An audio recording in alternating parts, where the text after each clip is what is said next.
Welcome to the This Week in Astrology video forecast. My name is Benjamin Bernstein with astroshaman.com. I'm an astrologer, a shamanic healer, and an awakening activator. And now I'm here to give you the forecast for March 17, 2014, the week thereof. So as always, I like to give a quick overview of what's already happening, the groundwork upon which we're laying the new stuff. We've got a waning moon. We have 5 retrograde planets. These include Pallas Athena, Mars, Vesta, Ceres, and Saturn. We have some aspect patterns still in play. These include a Thor's hammer with Pallas Athena, Uranus, and Pluto. That's through March 21st. There's a couple of T-squares I wanted to mention as well. One has Juno, Jupiter, Uranus, and Pluto. That's a big one through April 8th. And then the simple form of that T-square without Juno, just Jupiter, Uranus, Pluto, began in January and will run through the end of May. So even if I say not much going on today, you can bet that T-square with Jupiter, Uranus, and Pluto will be having that revolutionary transformational intensity going, pretty much non-stop. So let's look at the overview of what's overviewing this week. We have the spring equinox arriving with the sun entering Aries. That of course is factored as Western astrology does. Vedic astrology and some other astrology systems figure the beginning of Aries when the sun actually moves into that constellation in the star field. But here in the West we say, well, we want Aries to start with the spring season, and that's why you may have heard of a difference between when the beginning of spring or any other season is calculated in different astrological systems, or at least the beginning of the sun's movement into a sign. So the sign of the Ram, Aries, also welcomes the south node of the moon, while Libra embraces the north node. Plus Mercury gets sensitized, Venus gets individuated, and more. So that's the overview. We're now going to dive into our individual days of the week. On Monday, March 17th, we open with Venus quincunx Jupiter. Venus is at 11 Aquarius and Jupiter is at 11 Cancer. All that Venus represents, including relationships, creativity, and finances, receives expansive stimulation from Jupiter. With these planets connecting by quincunx, it might even feel like overexpansion until you make the appropriate adjustments. Jupiter is big, big energy. Apart from the sun, it's the biggest thing in the solar system. So when it makes a hard aspect like a quincunx, things get big and sometimes a little bit challenging. We also today have Mercury entering the sign of Pisces. He's going to be there through April 7th. Remaining receptive can help you benefit from a steady flow of creative inspiration and intuitive guidance. This placement also supports energy healing, since in medical astrology, Mercury rules the arms and the hands. So Pisces is divine energy, Mercury is the hands, it flows through, and you got some good healing juju on not just Monday, but all the way through April 7th, while Mercury's in Pisces. On Tuesday, March 18th, we open with Venus sextile Uranus. Venus is around 12 Aquarius, Uranus is around 12 Aries. Are you catching intuitive flashes that relate to your relationships, creativity, or finances? Venus's big 3 themes. Are you ready to step outside the box in any of these areas? Adventurousness is supported with Aquarian Venus sextile Uranus. In fact, Aquarius and Uranus are members of the same letter of the astrology alphabet, the 11th one that also relates to the 11th house. And so we have a double helping of that 11th letter, Aquarius, Uranus, really putting the juice on Venus there.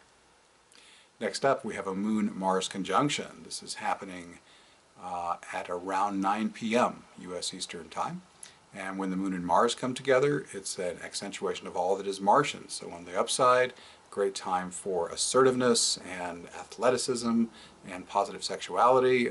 Not such a great time for being around people who are violent or impulsive, because Moon-Mars conjunctions are often noted for unpleasant things happening that can get a bit violent. So stay away from the volatile situations on Tuesday night if you can.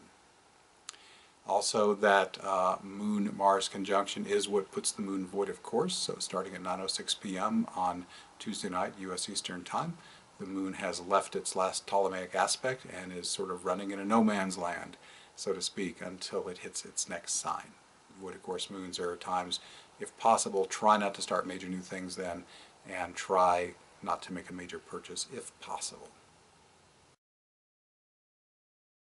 Wednesday, March 19th is a lunar day, 3 lunar events to talk about. The moon's going to conjoin Vesta, and that's going to be around 3 a.m. U.S. Eastern Time. So when a moon makes a conjunction, it's active for a few hours either side of the conjunction.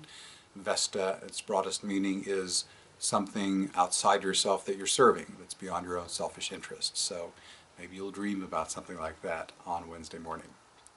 The moon next enters Scorpio, and that resolves the void moon that we had on Tuesday night. Again, that void kicked in at, let's see, what was it? It was 9:06 p.m. So now we have its resolution here at 5:14 a.m. U.S. Eastern Time. The moon in Scorpio is great for transformation. It's great for occult practices. It's good for sacred sexuality. Great for occult, I already said occult things, but examples would be astrology, numerology, runes, tarot, things like that. Great for anything that has the core meaning of Scorpio, which is blended resources, not just your stuff, but your stuff and someone else's coming together. That could be two people interpersonally, you and some institution here in the physical world, you and divine forces. So that's how Scorpio kind of drives all of its core meanings. And finally, we have a Moon-Ceres conjunction. This is kicking in around 6 a.m. So for a few hours either side, the meaning of Ceres is amplified. Ceres is abundance, fertility. It's about release and return, and can be about mother-daughter relationships as well. And that's Wednesday. On Thursday, March 20th, we have our headline event of the week. The Sun enters Aries, and we have the spring equinox. This is occurring at 12:57 p.m. U.S. Eastern Time. So this is great for new beginnings, enhanced physical activity, championing a worthy cause, and appropriate sexuality and assertiveness. Doing a spring forecast is beyond the scope of this video, but the podcast I'm putting out for this very same week, the week of March 17, 2014, does contain about a 15 or 20 minute explanation of the spring equinox and the chart that rules these 3 months of the year. And I'll soon be posting a video I did just a couple of nights ago at Crystal Visions here in the Asheville, North Carolina area. So watch for that if you'd like to learn more in depth about the spring equinox chart. But rolling on with our more brief forecast today, also here on Thursday, March 20th, we have a Moon-Saturn conjunction, and you numerologists will love this one. It's at 11:11 p.m. And that means late on Thursday night things will turn a little more serious. Saturn is a very serious planet, and it's good for maturity, responsibility, discipline, plan the work, work the plan. Maybe you'll want to get some late work done on Thursday night, perhaps. Saturn's also the hermit, by the way. It can be a great time when the Moon and Saturn come together to take some time to yourself to reflect and just hibernate a bit. That Moon-Saturn conjunction is also the moment when the Moon turns void. That's another past midnight void. So it's going to kick in at, again, 11:11 p.m. on Thursday. And actually, we're going to just roll that right into Friday, March 21st. And the only event is the Moon coming into its next sign. Again, it went void Thursday night, 11:11 p.m. U.S. Eastern. It comes into Sagittarius at 11:39 a.m. U.S. Eastern Time here on Friday. Sagittarius is always a breath of fresh air after Scorpio. Scorpio is intense and introverted and going into the depths, and Sagittarius is pretty much the opposite. Expansive, joyful, happy, the natural opposite energy of that scorpionic energy. Well, maybe not precisely the opposite, but definitely moving in a different direction. So great time while the Moon's in Sagittarius to do expansive, joyful things. And Sagittarius also rules activities like religion, philosophy, meaning of life, and things like that. So, and foreign cultures too, whether you're going to them or they're coming to you. So that's Friday. As we move into the weekend, Saturday, March 22nd, we have a very packed day. We have a lot of events happening very close together, actually. The lunar nodes change signs today. The north node of the Moon shifts from Scorpio to Libra, and I should mention I'm using mean nodes. There's two ways astrologers calculate the nodes of the Moon. There's mean node and there's true node. In case you don't know, the nodal axis is based on the astronomical nodes, and the way those work is, imagine, if you will, the ecliptic, and if you don't know what that is, that's the imaginary tabletop the planets roll around on around the Sun. It's the imaginary line drawn through the middle of the Sun and Earth. But none of them is just flat on that tabletop. They go a little below it, and then they come a little above it, and they kind of weave back and forth. And the Moon, every 2 weeks, goes up above that tabletop, and then 2 weeks later it crosses down below that tabletop imaginary. So when it pops up over, it's the north node. When it pops down below, it's the south node. So that's astronomy. Not necessary to know that to appreciate the astrology, but kind of a nice bit of information, I think. In any event, the north node, as I said, is moving from Scorpio to Libra. This virtual point will maintain its eternal retrograde through October 9, 2015. That's another interesting thing about the nodes. They always move backwards. The only thing in the sky that's always backpedaling and never moving forward like the other points do. It's a virtual point after all. It can do what it wants. So this shifting of the nodes places a long-term emphasis on relationships, creativity, diplomacy, harmony, and balance, all those Libran themes.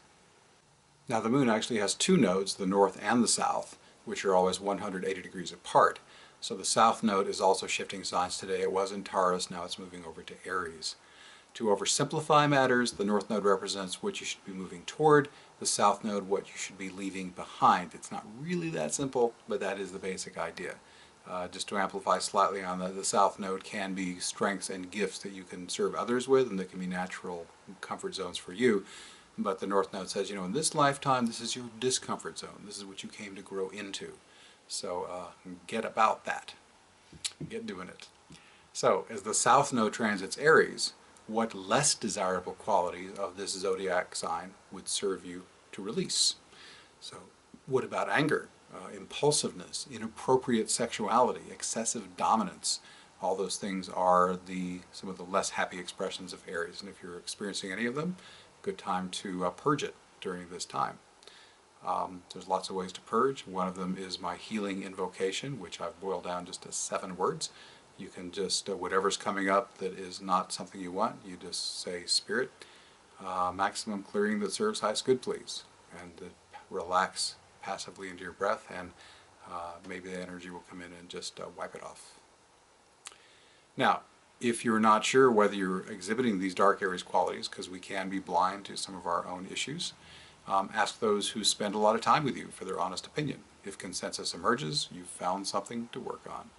And what great timing, since the sun is just 2 days into Aries. We got objects coming in from both directions, the sun moving forward, south node moving back. Now that's not the only thing happening today. Ceres, the asteroid goddess, is entering Libra and conjoining the north node within an hour of the nodes changing signs, and that's some kind of powerful timing. So, as I said, less than an hour apart. This is a powerful indicator to watch for the themes of protection, separation, fertility, harvest or abundance, and mother-daughter issues, all of the core meanings of Ceres, while the north node transits Libra. And even that's not all, because also today we have a Mercury-Neptune conjunction with both planets around 6 degrees Pisces, and it's always handy when I can use the exact same interpretation twice in the same forecast, since the meaning of this aspect is identical to Mercury's entry into Pisces, because Pisces and Neptune are absolute astrological synonyms. I can say once again that remaining receptive can help you benefit from a steady flow of creative inspiration and intuitive guidance. This placement also supports energy healing, since, as I showed you, medical astrology, Mercury rules the arms and the hands. So that's Saturday. Sunday, March 23rd, we open with a void moon kicking off, and this is at 6:41 a.m. We're not going to resolve it immediately because next up is Jupiter square Juno. Jupiter's at 11 Cancer and Juno's at 11 Aries. Themes of relationship commitment, beauty, betrayal, and or love's renewal may step into the spotlight with Jupiter square Juno. New beginnings in any of these areas is supported by Juno's Arian placement. And Arian is an adjective, A-R-E-A-N, meaning it's in Aries. And finally, we resolve that void moon as the moon goes into Capricorn, and that's going to be at 4:03 p.m. precisely, U.S. Eastern Time. Moon coming into Capricorn is another repetition. I talked about the Moon-Saturn conjunction earlier, and Capricorn and Saturn, absolute synonyms, so Moon and Capricorn once again. 2.5 days when there might be a little vibe around getting serious, productive, responsible, good time management, all that good Capricornian stuff. So that ends our 7 days of the week. Looking ahead to the week of March 24th, which I'll be covering on our next video forecast. We're going to have a new moon in Aries. It's one of the most potent new moons of the year, so be sure to tune in to hear about how to work with that. Juno is going to get some strong action. It's going to be conjunct Uranus and square Pluto. It's part of a T-square I was talking about earlier. Mercury is going to do a triple, trine Jupiter, sextile Pluto, and conjunct Chiron. Venus is going to trine Mars and square Saturn, and we have several strong aspect patterns to look at. We're going to have one starting and peaking next week. This one's with Venus, Pallas Athena, and Saturn. We're also going to have the peak of a longer lasting aspect pattern that I talked about already, Juno, Jupiter, Uranus, Pluto.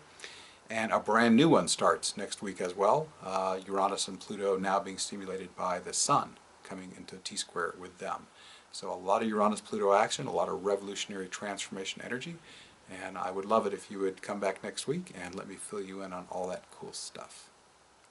As I close, let me mention that I'm currently running a special. The Grand Cross that happens on April 22nd is the most powerful astrological moment of the year, and I'm offering to do special lower-priced consultations to check if you've got that in your chart. Well, let me rephrase that. Actually, I'm happy to check your chart for free to see if that's a significant consideration. If it is, then I'm offering my 20% discount that I usually just give on birthday months, but I'm offering it for this special because it's so important if you've got a strong hit from these planets to know what's going on. This is the most powerful astrological pattern I've seen in my astrological career. Very, very powerful on April 22nd. So if you'd like to find out, is this hitting my chart strongly, just email me, info@astroshaman.com. Give me your chart data, date, time, and city of birth, and your name, and just say you want me to check your chart. You can also go to astroshaman.com, my website, and the special is mentioned specifically in the What's New section, which is just a tiny scroll down from the top of the page. So thank you so much for joining me for the This Week in Astrology video forecast. Again, I'm Benjamin Bernstein, astrologer, shamanic healer, and awakening activator. If I can ever be of service, please let me know. It would be my pleasure. Thanks for watching.